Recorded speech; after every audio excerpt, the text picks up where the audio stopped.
ফাতিমা রাদিয়াল্লাহু তাআলা আনহা বিশ্বনবীর কলিজার টুকরা চাচাতো ভাই আলীর সাথে বিয়ে হলো।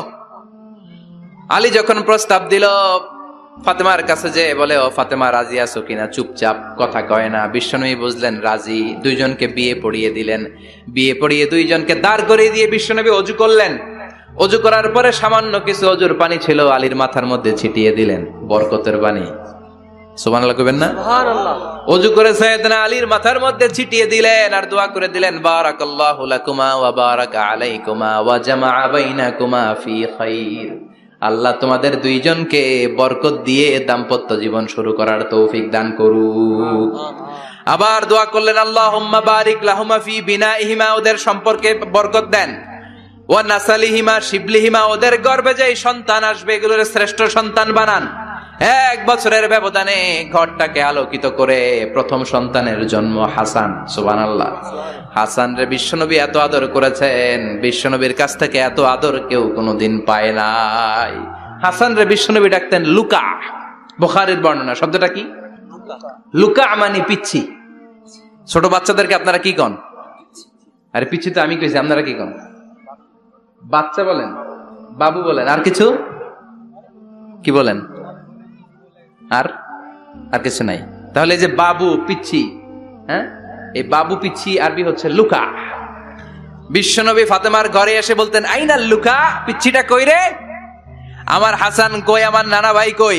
আর বিশ্বনবীর আওয়াজ শুনলে হাসান এসে বিশ্বনবীর কাঁধে। আল্লাহু আকবার, আল্লাহু আকবার।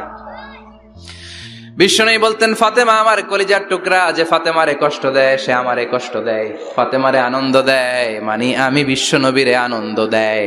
এই ফাতেমা সব সময় পর্দায় থাকতেন, দিনের বেলা বেরোতেন না, সারা দিনে টয়লেট করতেন একবার, সেটাও করতেন রাত্রে, যাতে দিনের বেলা কেউ তারে না দেখে। কি ব্যালেন্স লাইফ, কি ব্যালেন্স লাইফ! রাতে একবার টয়লেটে যাও মানে কি সারাদিন খাওয়া দাওয়া এরকম ব্যালেন্স করে করতেন। কেউ দেখতে পারে নাই ওনারে, কেমন ছিল কেউই জানতো না। এমন ভাবে চলাফেরা করতো, কোনো পুরুষদের সামনে দিয়ে কখনো যেতেন না। এজন্য ইন্তেকালের আগে আলীকে বললেন, আলী, বিশ্বনবীর ওসিয়ত অনুযায়ী কিছুদিন পরে আমি আমার বাবার সাথে সাক্ষাৎ করব। ইন্তেকালের সময় বেশি লোক আমার জানাজাতে আসার দরকার নাই, নিজেরা দোয়া করে দিলে চলবে। আর আমার জানাজার খাটিয়ার উপর দিয়ে বিশাল একটা বোরকা দিয়ে দিও। এটার আরবিতে বলে নাউশ। কি বলে? এই প্রথম কোন নারী তার খাটিয়ার উপরে নাউশ ব্যবহার করেছে, জন্য এটাকে বলে সুন্নাতু ফাতিমা, ফাতেমার সুন্নাত। সাইয়েদাতুনা ফাতেমার আগে কেউ জানাজার খাটিয়াতে নাউশ ব্যবহার করে নাই। আল্লাহু আকবার, আল্লাহু আকবার। আলীকে বলে গেলেন, আলী, অল্প কয়েকজন পুরুষ নিয়ে জানাজা দিও, বেশি মানুষের কাছে আমার নিও না। দুনিয়ার বুকে আমি লুকিয়ে লুকিয়ে চলতাম, মরার পরে লুকিয়ে লুকিয়ে আল্লাহর কাছে চলে যেতে চাই, পুরুষদের সামনে আমার নিও না। হাসান বলে, নানাজি, আপনার মেয়ের নামের বিচার, ফাতেমার নামের বিচার। বিশ্বনবী বললেন, ও হাসান, আমার মেয়ে ফাতেমার আবার কি বিচার, কি অপরাধ আমার ফাতেমার? হাসান হোসেন চোখের পানি ছেড়ে দিয়ে ডেকে বলে, নানাজি, আপনার মেয়ে আমাদেরকে খাবার দেয় না কেন? খাবার দেয় না কেন বিচার দিলাম। গতকাল সারাদিন বলেছে রাত্রিবেলা খাবার দিবে, রাতে খাবার দেয় নাই। আমাদেরকে বলেছে তোমরা ঘুমিয়ে যাও, আমি রান্না করি, সকালে দিব। ঘুমায় গেলাম, সকাল বেলায় খাবার চাইলাম, আপনার মেয়ে ফাতেমা তখন আমাদেরকে খাবার দেয় না। দাদা, আমরা ছোট্ট দুইটা মানুষ ক্ষুধার জ্বালায় বেহুশ হয়ে যাই, আর সহ্য করতে পারি না, আপনার মেয়ে খাবার দেয় না। দুপুর হয়ে গেল, দুইজনে কান্নাকাটি করি, আপনার মেয়ে এখন পর্যন্ত আমাদেরকে খাবার দেয় নাই। আমরা দুজন তো আর সহ্য করতে পারি না, কেন আপনার মেয়ে আমাদের সাথে এমন করে? আপনার কাছে বিচার দিলাম, আপনি বিচার করেন। বিশ্বনবী আর কি বিচার করবেন? ধা ধা করে বিশ্বনবী চোখের পানিগুলো ছাড়েন, হুসাইনকে জড়িয়ে ধরলেন, হাসান রে জড়িয়ে ধরলেন, ডেকে বললেন, হাসান রে কাছে আয়। বিশ্বনবী শাম দেশের জুব্বা পরতেন, শাম দেশের জুব্বাটা উপরের দিকে উঠালেন, হাসান রে দেখালেন, এই তো দেখ, তোর নানার পেটের মধ্যে 3টা পাথর বাঁধা।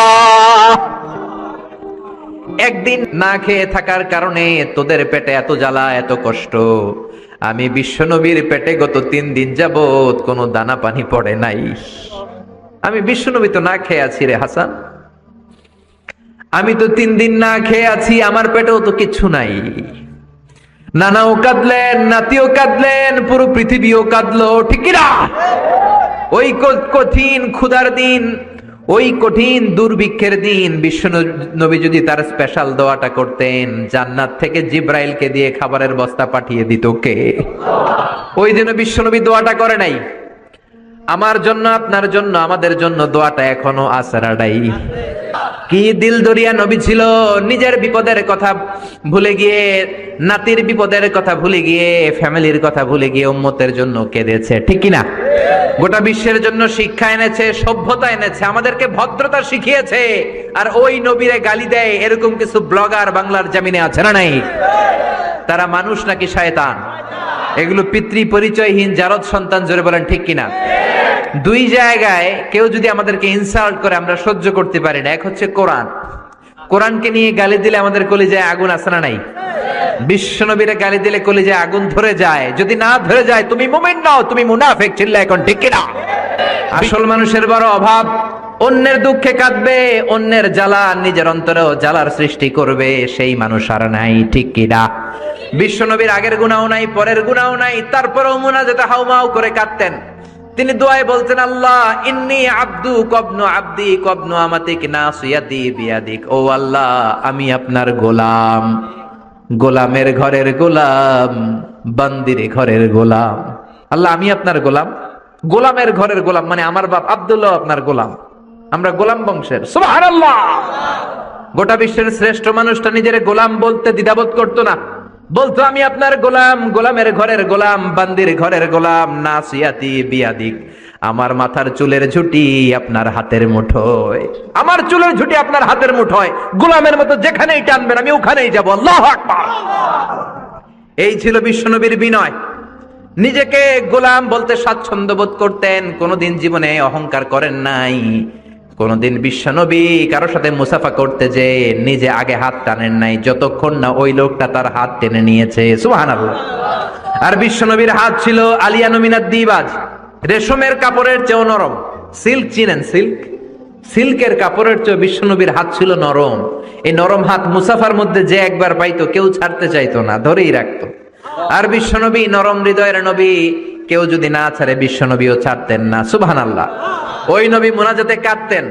এজন্য ভাইরা এই কথা বললেন না আল্লাহ আমার দোয়া শোনে না, আপনি দোয়ার মতো দোয়া করেন নাই, এজন্য শোনে নাই, ঠিক কি না? দোয়া কবুল হওয়ার রহস্য হচ্ছে চোখের পানি। বিশ্বনবী বললেন দুইটা চোখের পানি আল্লাহর কাছে সব চাইতে সেরা। এক হলো জিহাদের ময়দানে রক্তের ফোঁটা, দ্বিতীয় হলো আল্লাহর ভয়ে মোনাজাতের মধ্যে চোখ থেকে বেয়ে বেয়ে পড়া পানির ফোঁটা। আবার বিশ্বনবী বললেন অনুশোচনার চোখের পানি চোখ দিয়ে নাকের ডগা বেয়ে বেয়ে জমিনে পড়ার আগে ওই দোয়াটা কবুল করে নেয় কে? এজন্য চাওয়ার সময় নিজের ছোট করেন, বলবেন আল্লাহ আমি আপনার গোলাম, গোলামের ঘরের গোলাম, বান্দির ঘরের গোলাম, আমার চাইতে ক্ষুদ্র ছোট কেউ নাই, এমন কোন গুনাহ নাই আমি করি নাই, তুমি ছাড়া আমারে পার করার কেউ নাই, ঠিক কিনা? এরকম দোয়ার মধ্যে নিজেরে ছোট করে দেন, আপনার দোয়া কবুল করবে কে? এজন্য সব সময় চাইবে একজনের কাছে, তিনি কে? একদল আছে বা এক শ্রেণীর লোক আছে, রোগে যখন পড়ে তখন আল্লাহরে ডাকে, রোগ ভালো হয়ে যায় আল্লাহরে ভুলে যায়, আছে না নাই? নির্বাচনের আগে আল্লাহরে ডাকে, নির্বাচন শেষ আল্লাহরে ভুলে যায়, আছে না নাই? সমস্যায় পড়েছে আল্লাহরে ডাকে, সমস্যা নাই আল্লাহরে ভুলে যায়, আছে না নাই? রব্বুল আলামিন বলেন স্পেশাল কিছু সময় আছে, ওই সময় দোয়া করলে দোয়া কবুল করে নেয় কে? তাহাজ্জুদের সময় দোয়া করবেন। ওয়া মিনাল লাইলি ফাতাহাজ্জাদ বিহি নাফিলাতান লাকা আসা আইয়াবআসাকা রাব্বুকা মাকামাম মাহমুদা। তাহাজ্জুদের নামাজ পড়লে আপনার মর্যাদা বাড়ায় দিবে কে? আল্লাহ। এখন হুজুর আমরা তো ফজরই পড়ি না, তাহাজ্জুদ কখন পড়মু? তাহাজ্জুদ তো তাদের যারা ফজর পড়ে, ঠিক কি না? ফজরই তো পড়ে না, তাহাজ্জুদ কখন? ফজরের সময় মসজিদের বেহাল দশা।